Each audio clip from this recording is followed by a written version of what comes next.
konsumsi something dengan benchmark something gitu ya, itu ada evaluationnya. Kemudian objeknya apa? Objeknya adalah aspek sentiment quadruple dataset. Ya. Kemudian domainnya adalah Chinese MOOC review. Jadi ini sebetulnya guru di Cina-nya. Kemudian dia bikin benchmark evaluation untuk aspek sentiment quadruple dataset.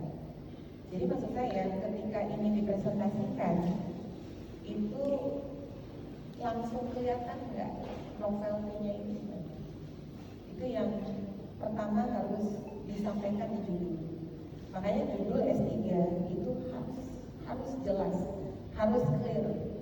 Nah itu nanti ada persamaan dengan kita membuat paper. Membuat paper itu juga ada indikatornya. Indikator pembuatan paper salah satunya yang mudah untuk kita mendidik ya, kita kan educator ya, maksudnya academician, kita memakai kata-kata dari hulu taksonomi. Nah ini kata-katanya adalah kata-kata yang aktif. Pertama construction, kalau dia construct sesuatu itu pasti sesuatu harusnya yang baru ya. Kemudian benchmark evaluation, berarti ketika dia construct, dia membangun sesuatu itu langsung di benchmark, langsung dievaluasi. Nah ini berarti ada dua hal yang dikerjakan dan itu langsung kelihatan di judul gitu. Itu yang kita lakukan. Kalau kata kerjanya sudah selesai, kita harus menyampaikan juga objeknya apa. Objeknya di sini adalah dataset, karena dia lagi mau membangun dataset. Kalau di data science, dataset itu termasuk kompetisi, karena dataset itu kan ada beberapa dia nggak available. Dataset itu sangat penting untuk researcher, maka itu yang dia bangun. Kemudian domainnya adalah untuk Chinese MOOC review. Ya. Nah, pertama dari judul, maka yang Bapak Ibu perlu diambil dari sini adalah pemilihan judul untuk S3 Bapak dan Ibu, tesisnya Bapak dan Ibu. Berikutnya, kalau di Malaysia itu dia proposal defense dia harus menunjukkan 3 hal. Pertama introduction, kedua literature review, ketiga research methodology. Dan kalau di Malaysia ya itu ada introduction. Di Malaysia itu kalau bikin slide dia nggak banyak ngomong slide-nya, studentnya yang banyak menjelaskan. Jadi kayak gini dia ngasihnya gini ya, emosi itu ada question data mining, personalization. Jadi dia banyak menjelaskan. Jadi banyak pakai infografik yang banyak maknanya. Itu cukup baik sih kalau bisa mau diambil atau sesuai ya untuk Bapak dan Ibu. Itu silakan. Ini pendahuluannya seperti ini. Kemudian yang keduanya dia research background.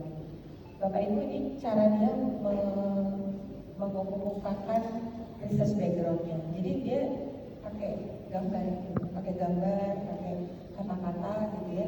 Dan dari sana gambarnya itu berbicara, dia pakai tanda panah. Karena juga jelas gitu satu arah, dua arah apa itu dia sampaikan gitu ya. Dan slide yang ketiga itu dia langsung ngomongkan problem statement. Nah, Bapak Ibu di Malaysia itu nyawanya riset itu adanya di problem statement. Makanya ada gurauan kalau profesor masuk itu dibilang ini problem maker karena nggak ada problem dicari ya. Karena di Malaysia itu kalau tidak ada problem tidak ada project, tidak ada problem tidak ada paper, gitu aja. Mereka udah sakot gitu istilahnya. Nggak ada problem nggak jalan gitu aja. Nah, makanya di sini ada rumus. Ini kan sebenarnya dia cuma nampilkan gitu ya. Tapi cara dia nampilkan rumus itu dia langsung kekuatannya apa dari sini? Kekuatannya adalah reference. Berarti problem statement itu sudah dijustifikasi oleh reference. Itu sangat penting ya. Kita nggak bisa klaim bahwa ini problem. Kalau sepintar apapun, kalau status kita mahasiswa, itu mesti kita cari referensi. Nggak bisa nggak. Nanti kalau udah jadi profesor atau udah jadi doktor gitu ya, atau jadi postdoktoral, baru bisa memperkenalkan rumus baru, memperkenalkan suatu hal yang baru karena bisa klaim ini ada.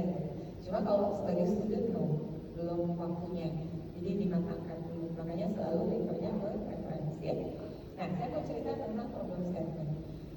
Problem statement ini Pak Nyuwun Sewu. Di sini yang IT mayoritas atau yang non IT yang mayoritas? Nyuwun Sewu karena contoh-contoh saya IT kebanyakan. Mayoritas. IT kebanyakan ya. Ada yang non IT nya. Ya, Bapak dari mana Bapak? Iya Pak. Jurusannya?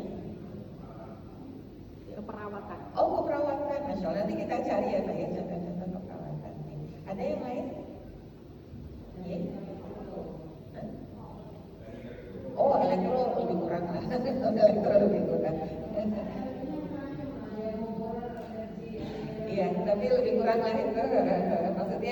teknik lah lebih kurang. Ada lagi yang lain yang social science ada social science rekomendasi. Asesmen matematik kurang lebih juga lah banyak formula. Yang lain? Ya? Planning ya Bu ya? Perencanaan tata kota ya. Tata kota itu apa ya bahasa Inggrisnya urban ya, urban planning kayak gitu. Smart planologi, smart city kayak gitu dan kayaknya. Jadi oke lah, teknik itu lebih kurang. Yang social science ada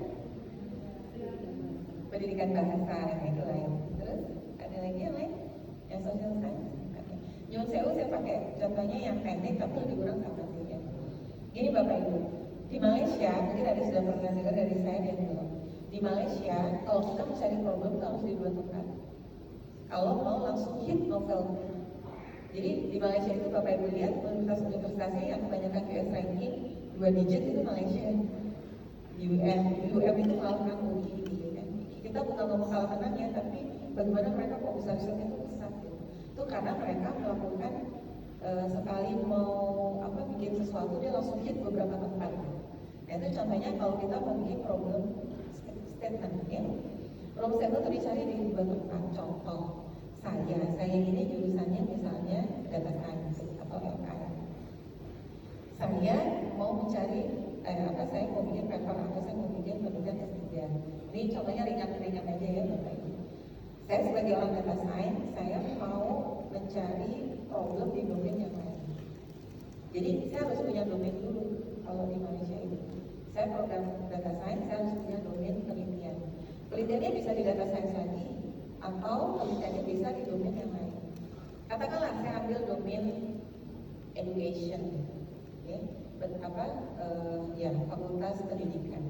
Katakanlah begitu. Jadi saya bidang IT, tapi saya mau ngambil problem di bidang pendidikan. Itu kan boleh. Nah, problem di bidang pendidikan ini saya cari dulu problemnya apa. Ketika saya cari problemnya harus hati-hati Bapak Ibu. Bapak Ibu harus cari problem itu di literatur tahun 2026. Jangan disebutnya. Supaya problem itu riset, supaya riset terkini.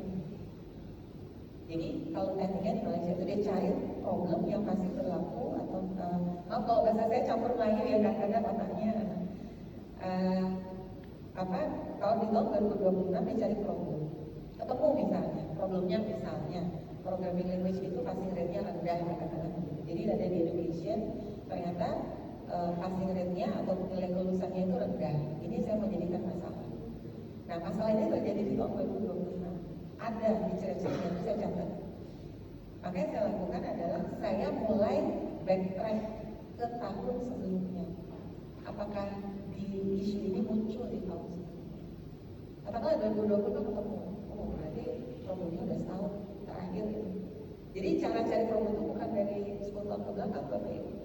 Cara carinya itu dari tahun sekarang. Karena ingat Bapak Ibu di tahun sekarang ini nanti SDG-nya 2 tahun lagi di presentasikan, disidangkan 2 tahun lagi. Bapak Ibu kalau nyari masalah bermotor yang lalu pas sidang jadi nambah 2 tahun. Kalau misalnya kita ada 2026, Bapak Ibu cari masalah 2 tahun lagi tuh insya Allah masih relevan gitu masalahnya gitu. Takutnya kan kita itu kan kalau terlalu lama S3-nya itu apalagi teknologi kan udah harus diupdate teknologi. Ya kan? Kayak sekarang AI itu beberapa anak yang lambat yang nggak pakai AI karena semua itu bukan satu sedang tertutup AI. Paling nggak dia harus punya pandangan AI itu seperti apa. Oke, kembali ke yang tadi. Jadi problem tahun 2026 adalah ada subjek yang passing rate-nya rendah. Saya cari 2025, ada problemnya yang passing rate-nya rendah. Saya cari lagi ke 5 tahun ke belakang. Jadi saya mulai lompat. Ketika saya ketemu 2025, saya mulai lompat. Apa yang Bapak Ibu lakukan sebenarnya literature review. Literature review untuk menyatakan bahwa problem ini masih berlaku sekarang tahun 2026 dan beberapa tahun yang lalu. Jadi literature review kita itu ada maksudnya. Bukan hanya sekedar nulis-nulis ini enggak, kita ada maksudnya. Jadi yang pertama adalah untuk menjustifikasi bahwa problem yang saya angkat sekarang itu sudah terjadi beberapa tahun yang lalu. Maka literature review saya mulai backtrack dari 2026, 5 tahun ke belakang, berarti 2021. Saya cek apakah ada yang ngomong penelitian tentang itu. Ternyata ketemu. Nah ketemu saya catat lagi. Saya cek lagi 5 tahun ke belakang. Ini hanya untuk mencari tahu problem ini berlaku atau enggak. Berlaku itu maksudnya terjadi atau enggak. Ternyata benar terjadi. Maka literature review Bapak Ibu nanti mulainya dari 2016 sampai 2026 itu cerita tentang problem saja. Baru saya ingetin. Nah, jadi kayak gitu strukturnya sistematikanya. Kalau Bapak Ibu tidak punya tujuan, masuk ke literature review, overwhelm, terlalu banyak, bingung saya ada di mana. Itu kayak kita di hutan belantara, terus kita cari jalan tuh nggak ketemu. Nah, kalau udah seperti itu, Bapak Ibu harus tutup buku. Jadi harus cari lagi, maksudnya struktur penelitian kita seperti apa. Itu yang pertama. Ini saya masih cerita problem statement. Nah, itu berarti saya sudah katakanlah ketemu. Berarti problem di education adalah passing rate-nya rendah untuk mata kuliah programming katakanlah. 10 tahun ternyata terjadi passing rate-nya itu rendah. Nah, sesudah itu ketemu, Bapak Ibu harus menyadari bahwa Bapak Ibu bukan bidang edukasi. Kita nggak bisa mendemonstrasikan kepakaran kita di bidang edukasi. Sesudah ketemu di domain edukasi, Bapak Ibu kembali ke domain Bapak Ibu sendiri, ke scientificnya, ke tempat kita. Saya adalah fakulti IT, saya adalah fakulti data science. Saya kembali ke tempat saya. Apa yang saya cari, saya melakukan literature review lagi. Tapi literature review saya sudah menjurus. Menjurusnya adalah teknik apa yang sudah dipakai di IT yang sudah pernah dipakai untuk menyelesaikan problem di edukasi. Sudah ada atau belum? Ini saya cari. Ini baru kepakaran saya masuk. Maka saya ketemu, oh pernah ada namanya data mining, pernah dipakai untuk metodenya itu dipakai untuk menyelesaikan passing rate yang rendah di bidang edukasi. Nah, ketika itu ketemu, saya mulai mencari lagi, ada lagi nggak teknik yang lain di computer science yang sudah pernah dipakai untuk menyelesaikan problem tersebut. Itu tahun 2026 kita cari, ada nggak?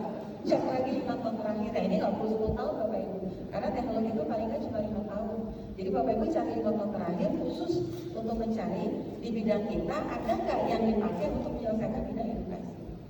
Kalau ketemu, maka tekniknya itu dicatat sama Bapak dan Ibu, itu dijadikan baseline untuk dibid dalam S3 Bapak Ibu.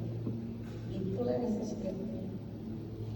Berarti teknik-teknik itu yang sudah pernah dipakai belum manjur untuk menyelesaikan problem yang sekarang masih terjadi. Itu jadikan baseline. Baseline itu berarti researcher lain itu pakainya tekniknya namanya A, B, C. Performance A itu begini, 70% misalnya, performance B itu harus ada kuantifikasinya. Kuantifikasi inilah yang Bapak Ibu harus bid, harus dikalahkan ke propose metodenya. Jadi Bapak Ibu ya, sekali kita mendayung, kita langsung dapat problem statement, kita langsung dapat literature review, kita langsung dapat metode yang sudah pernah dipakai, dan kita sudah dapat baseline-nya untuk kita kalahkan dengan studi S3 kita. Chapter 1, 2, 3 selesai. Itu arahnya dari sana. Itu yang dilakukan di Malaysia. Jadi di Malaysia itu kuncinya adalah problem statement. Begitu ketemu, menurut yang lainnya langsung dapat. Apalagi nanti menggunakan PKI. Nah, ketika ini tampil, ini adalah hasil dari problem statement, dari literature review-nya. Maka waktu Bapak Ibu menampilkan problem statement, bisa berupa tabel. Langsung ketemu language gap-nya apa, domain gap-nya apa, resource gap-nya apa. Semua gap ketemu, karena kita sudah tahu arahnya gitu. Kadang-kadang kita nggak tahu tuh arah kita kemana. Nah ini yang ya istilahnya perlu keilmuannya tuh perlu mungkin ngobrol dengan expertnya. Gimana cara menemukan expert? Bapak Ibu tahu ada namanya research gate kan? Research gate di internet itu, sosial media research gate. Apa kelebihan research gate? Bapak Ibu bisa langsung ngobrol sama author pakar di bidang.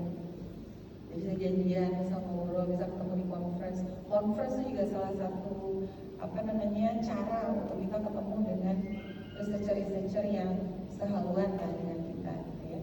Nah, jadi Bapak Ibu, kalau itu sudah clear, maka dalam menampilkan dalam proposal defense sudah tampilkan aja sekian. Dan ingat, jumlah data itu sangat penting. Karena itu di sini dibilang contoh, jumlah data skillnya berapa, 1361 ketik kategori. Ini semua karena relevan, karena dia kan angkatnya data set ya. Maka penelitian sebelumnya dia teliti data setnya seperti apa. Itu yang mungkin perlu diambil. Berikutnya, ini adalah RP1. RP1 ini adalah research problem 1, 2, 3. Itu kalau di Malaysia dinyatakan. Data scarcity problemnya apa? Domain adaptation gap-nya apa? Linguistic complexity diagnosis gap-nya apa? Sangat-sangat jelas. Kalau sudah, baru dia keluarkan RQ dengan RO. RQ itu research question, RO itu research objective. Bapak Ibu lihat research question itu bisa 1, 2, 3, 4, 5, 6, ada 6. Tapi research objektifnya cukup 3. Research objektif itu berarti apa objektif itu tujuan, pencapaian lah gitu ya. Jadi yang pertama pencapaiannya dia mau objektifnya adalah construct and publicly release a large scale human annotated, itu dituliskan. Ketika menuliskan research objektif itu harus measurable atau terukur. Berarti kalau dibaca RO1 luarannya apa itu jelas. RO1 ini nantinya jadi satu paper di Scopus. Jadi mahasiswa di INTI itu biasa kalau mengeluarkan 3 Scopus. Karena setiap RO-nya itu jadi satu paper. Kemudian RO yang kedua itu conduct systematical empirical benchmark. Apa aja lah yang sesuai ya. Yang ketiga itu perform. Kata-katanya itu kata-kata belum taksonomi semua. Nanti belum taksonomi kita bahas di chapter 1. Saya belum masuk materi ini, baru ini apa kenalkan yang S3 di INTI aja ya. Berikutnya novelty. Novelty tahu kan? Artinya apa novelty? Kebaharuan. Bagaimana kita tahu yang baru kalau nggak tahu yang lama? Makanya previous study atau benchmark itu penting. Itulah kita membedakan riset kita dengan riset yang sebelumnya. Nah di sini dia langsung hit 3 novelty, research novelty, empirical novelty, methodological novelty. Jadi memang sangat kuat. Waktu dia presentasi ini sidangnya sebentar aja. Jadi 80 menit itu selesai. Karena udah jelas gitu, examinernya udah jelas. Nah ini untuk isi dari chapter 1 kalau di Malaysia ya. Jadi cukup sampai sini. Kemudian yang kedua masuk ke CC review.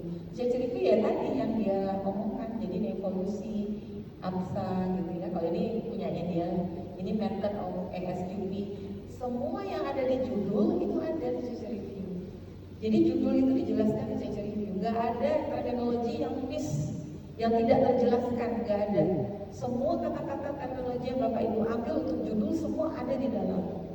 Jadi semuanya terjustifikasi. Bapak Ibu bisa cek judulnya apa, cek apakah sudah ada penjelasan tentang ini, itu semua harus jelas. Apalagi asesor Indonesia kan sangat apa ya, sangat detail. Nah, itu lebih ini lagi ya. Nah, jadi yang di CC review dia nampilkannya cukup segini aja. Baru dia masuk ke research methodology. Nah, research methodology ini dia bikin yang namanya core research methodology ya. Jadi di sini ada sebelah kiri data construction, kemudian ada model benchmarking analysis, baru methodological validation layer. Bapak Ibu, validasi itu sangat penting, terutama kalau yang bikin prototype, yang bikin framework, yang seperti itu, validasi itu penting. Berarti harus ada nanti seseorang atau lembaga yang akan memvalidasi kerja Bapak Ibu. Kemarin saya baru terima proposal, baru tadi malam, proposalnya tentang apalah hibah apa gitu, Indonesia dan Malaysia. Ternyata pas saya cek kontribusinya itu kayak kurang gitu. Jadi Malaysia itu cuma untuk perbandingan, bukan untuk maksudnya gini. Kalau misalkan Bapak Ibu mau kerjasama Indonesia sama Malaysia nih, maka Bapak Ibu bilang, oh saya mau ngecek apa gitu kemarin tuh apa sih framework apa gitu ya di Indonesia komparatifnya dengan Malaysia. Nah terus terang kalau yang kayak gitu biasanya lemah. Yang paling kuat itu apa? Bapak Ibu bikin framework yang akan diimplementasikan di 2 negara. Nah itu baru kuat. Jadi Indonesia Malaysia itu seimbang gitu. Jangan Malaysia itu cuma tempat perbandingan data atau apa. Biasanya yang kayak gitu tuh lemah. Yang kuat itu adalah Bapak Ibu bikin framework across country 2 negara. Mau dibikin frameworknya apply ke sini, apply ke situ, data setnya sama 50% Indonesia, 50% Malaysia. Nah yang kayak gitu tuh dua-duanya aktif gitu. Ini just comment aja ya. Nah jadi ini dia bikin core research. Ini Bapak Ibu harus bisa loh mengeluarkan seperti ini. Metodologinya apa? Dan metodologi ini harus sesuai dengan research objektif. Ini khusus ke S3 ya yang saya tekankan. Nah kemudian di sini dia menjelaskan proses data collection, data processing, data sampling. Dia jelaskan gitu. Jadi betul-betul detail. Dan anaknya memang sabar Kemudian ini dia jelaskan apa itu emosi, bagaimana dia ngambil ini software ini ya dari Selenium, emosi, kemudian jadi CSV file, dia jelaskan semuanya, dia kasih contohnya seperti apa. Karena dia bercerita tentang dataset, jadi datanya itu dia screenshot, dia kasih tunjuk, benar-benar clear. Bapak Ibu, ini di level proposal defense. Kalau di Malaysia proposal defense itu, kalau Bapak Ibu punya hasil running codingnya tampilkan, itu yang bagus. Jadi jangan cuma teori gitu, enggak. Proposal defense itu kalau bisa punya preliminary finding, preliminary result. Resultnya itu nggak apa-apa, cuma sedikit gitu, nggak masalah. Yang penting ini pernah diuji sama kita. Nah ini yang ditampilkan di sini. Kemudian juga ini prosesnya step 1 noise format standardization, itu semua dia lakukan, dia ceritakan di sini. Kemudian juga hasilnya, ini Bapak Ibu ya, ini baru proposal defense, dia sudah punya result. Nah ini yang saya ingin motivasi Bapak Ibu yang mau proposal defense, tolong kalau ada resultnya tampilkanlah result, running lah apa-apa yang Anda punya. Social science juga sama, kalau ada preliminary result, misalnya kuesioner dilempar ke siapa, dikasih ke siapa, ada datanya kembali, udah diinikan aja, dianalisa aja. Paling enggak dari data yang masuk tuh kita sudah pernah mendapatkan gambaran sesuatu, apakah hipotesis kita itu sejalan atau enggak dengan yang di lapangan gitu ya. Nah ini juga sama, ini juga ada resultnya, rating distribution. Jadi semuanya ada analisanya. Nah ini data annotation, itu ada data science, ada data annotation juga dimasukkan. Kemudian ada istilahnya quadruple definition, karena di judulnya ada quadruple. Dia jelaskan juga, jadi benar-benar teliti gitu, siap gitu. Mau ditanya dari segi mana pun dia ada, dia siap gitu ya. Nah, ini juga sampai ke sini. Ini juga method overview. Jadi method overview itu method yang mau dipakai, itu literature-nya seperti apa itu ada. Okay? Nah, ini juga sama, ada classification, purpose, ini aspect validation-nya ya. Kemudian aspect resultnya seperti apa, dan selesai. Itulah proposal defense atau chapter 1, 2, 3 yang ada di Malaysia. Silakan kalau mau kita sambil rehat dulu. Ini apa namanya, Q&A. Ini baru pertama ya, kalau ada Q&A boleh. Kan ini untuk yang S3. Sebelum kita masuk ke papernya, kalau perlu silakan Bapak.